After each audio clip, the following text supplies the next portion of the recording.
All right, we're talking about WOD 4, okay? We're on Sunday. This is called Snatch NATO, all right? Okay, Coach Scott's gonna demonstrate snatches for us. Pretty standard here.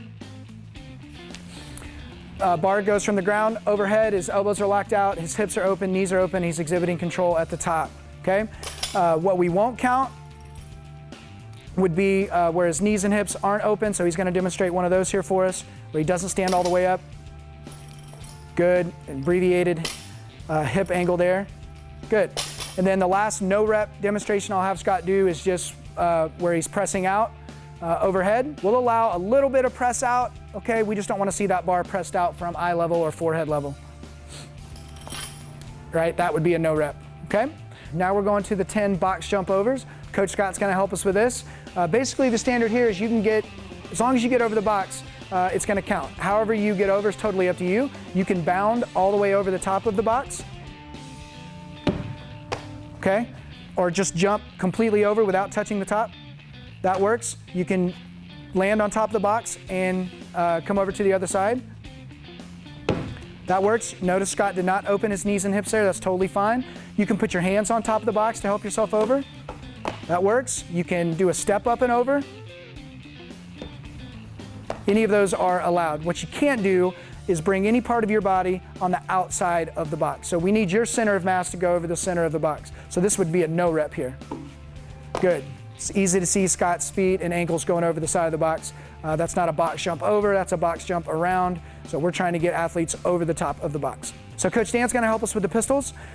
He's gonna show us what we're looking for here.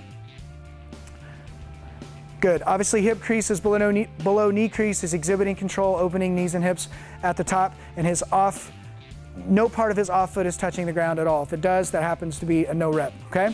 We are not going to allow hooking. Coach Dan's gonna demonstrate a hook rep here. We are not gonna allow hooking for the beatdown this year, all right?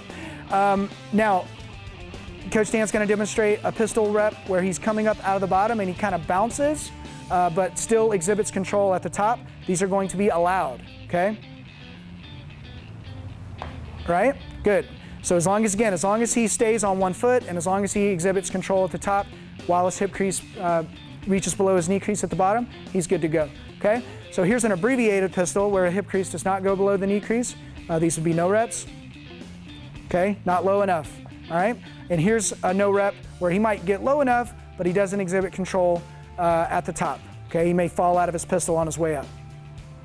Okay, good. That would be a no rep and the judge would ask you to do those again. If you don't complete, if you do, say you get your right foot successful, but you miss on your left, the judge is gonna put you back on your left until you successfully complete that rep before you're allowed to go back to your right, okay?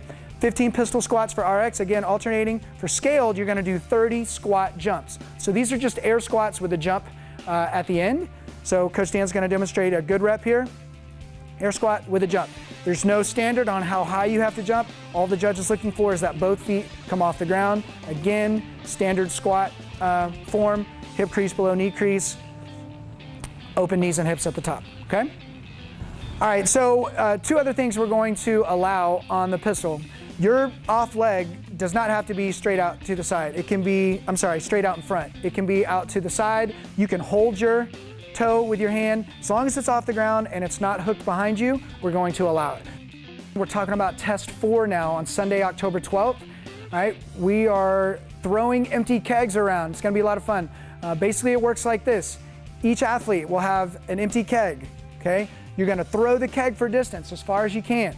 Each athlete will have 2 throws consecutively. So athlete A will throw, go to where the keg landed, pick it up, throw it again. Athlete B will come on, make 2 throws, C will come on, make 2 throws, etc.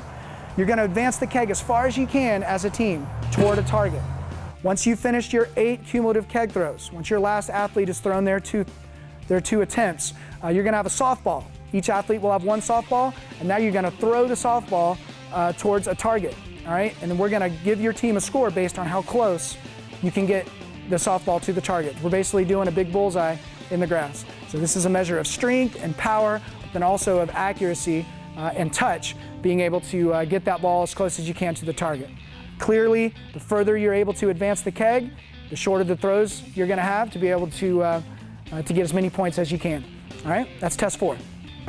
All right, guys, that wraps up this WOD standard video. We're excited to see you October 11th and 12th at Revici Beer City Beatdown. Head over to www.communityfitnessevents.com to get registered as soon as possible.